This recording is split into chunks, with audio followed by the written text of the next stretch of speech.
I get so many requests to talk about my 4-1-2-1-2 narrow tactics, guys, and today I'm going to be providing you with that in a bit more detail than I usually do. Usually we just do a custom tactics, I go through the tactics, I explain in somewhat detail of why they work, but I don't really explain why I have certain players in certain positions, etc, etc.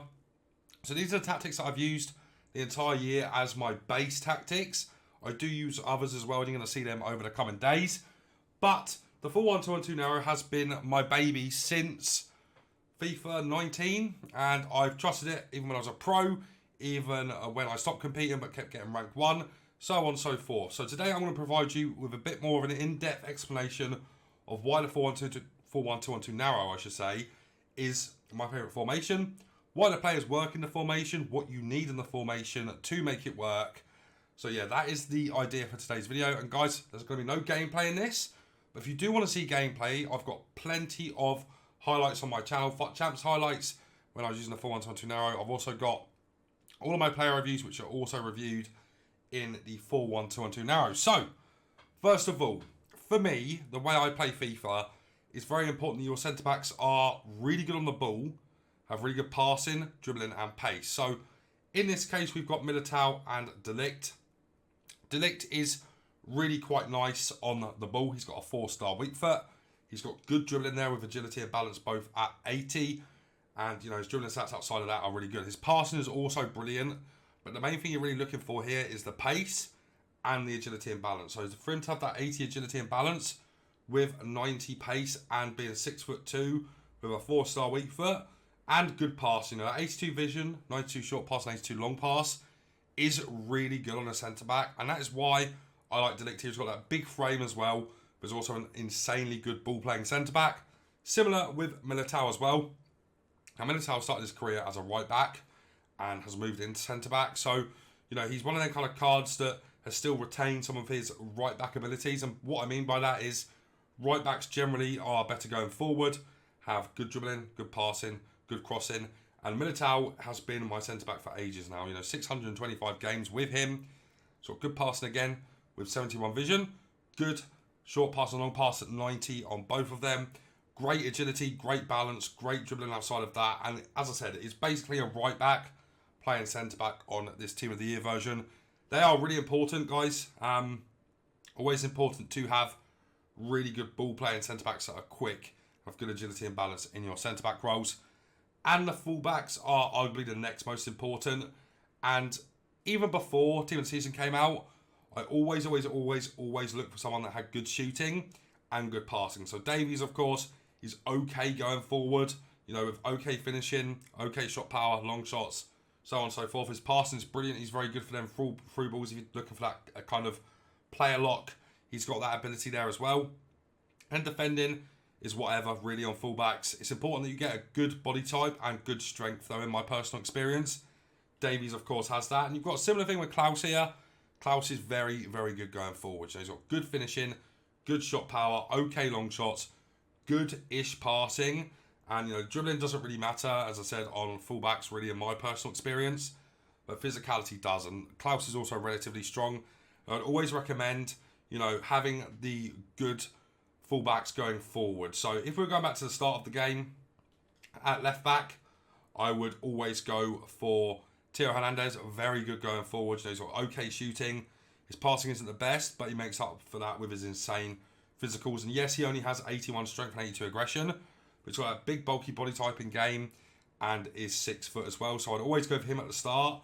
And then for right back would usually be Hakimi or Cuadrado. So, you know, I also like Walker or Nugent because he's lengthy. He's a more defensive option at fullback.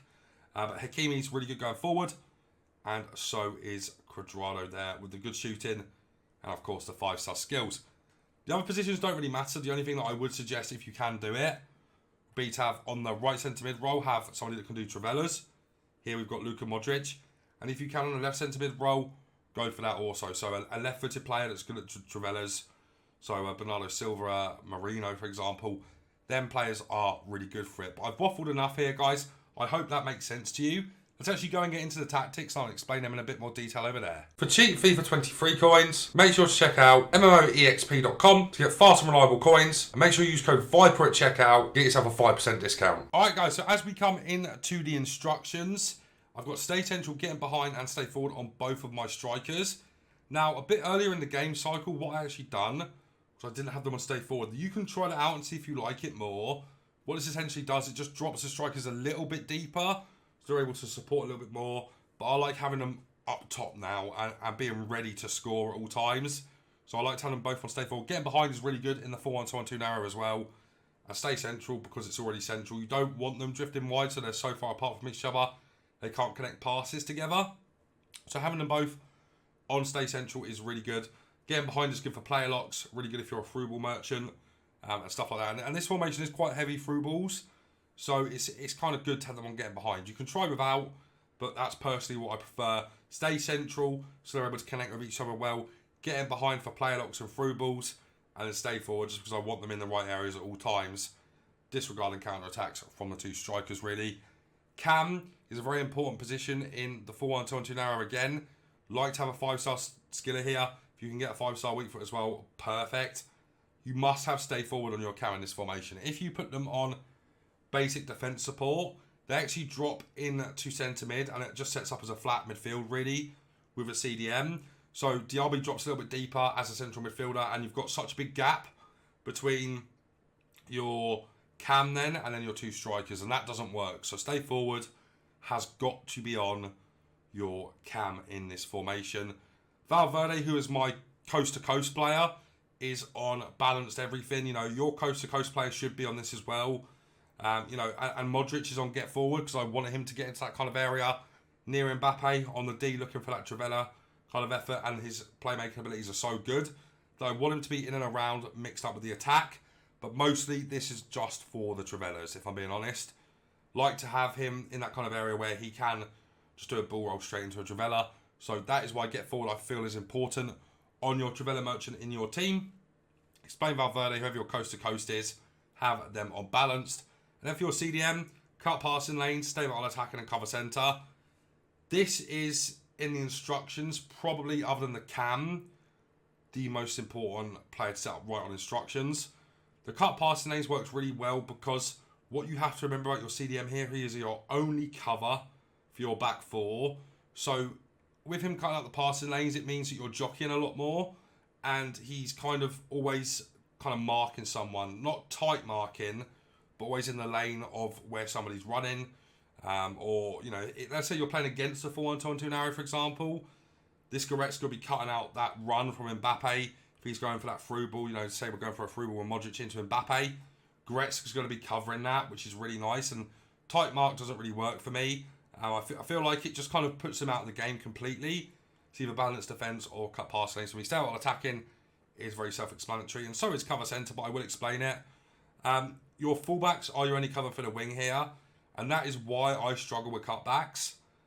Once somebody goes down the wing against you, if you get beaten against Davies or Klaus here, your fullbacks, you will get hit on cutbacks so much.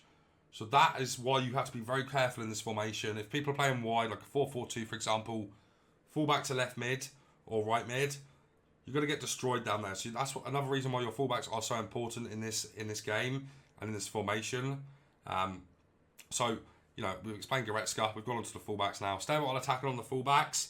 The reason for that is because if I'm dominating a game, what I'll do is in-game I will go and press up and left on the D-pad and also right on the D-pad.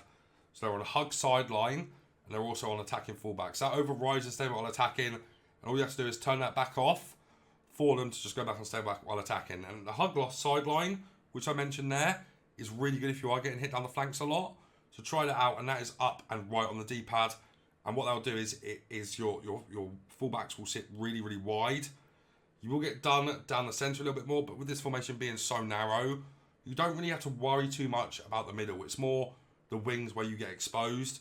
Down the middle, you're very, very covered and compact, so don't worry too much about that. The hug sideline is really, really good if you're getting hit down the flanks constantly. And then, guys, as we go into the actual custom tactics, press after possession loss.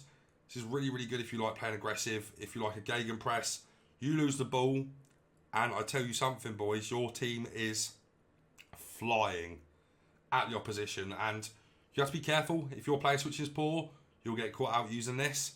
But for me personally, I player switch so much that I'm able to get this to work really, really well. And the way you kind of have to do it is just to be really good on the right stick switching, really good with the L1 switching as well, and constantly being reactive to where the ball's going, and just knowing that your players are going to be out of position. Sometimes you're going to have to drag them back. Sometimes you're going to have to just... Honestly, the thing that I do the most to deal with players being out of position in this formation is offside traps. I'll even pull... If I can see that my line's sitting really high because I've got a high depth, I see someone's dropped a little bit deeper. Let's say, for example, my entire back line's gone forward. Klaus has dropped a little bit deeper, and I can see that early. I'll bring Klaus all the way up by myself manually to play the offside. So you have to be very reactive and very, very good on the player switching to get press after possession loss to work. And it's very high depth, which is at 70. Kind of explain the depth there along with the press after possession loss in the same one there. So just make sure you're very reactive and you're very, very good at kind of reading the game. And that is how you'll get this to work really, really well in the defensive side of things. Fast build up and direct passing, guys. If you know anything about me, you'll know that I've used fast build up for years now. I've used direct passing for as long as it's been in the game. I think it's only been in the game for 2 years, a chance creation one, maybe 3. And the fast build up is really good for counter attacks. The fast build up, once again, similar to the press after possession loss and the high depth. Fast build up is really good if you're reactive and you trust your passes. A lot of driven passes get played in this formation. Of course, part of the direct passing there as well. And it's all about being reactive, being quick, seeing the runs quickly, using player locks, and really, really going for it when you get the ball back.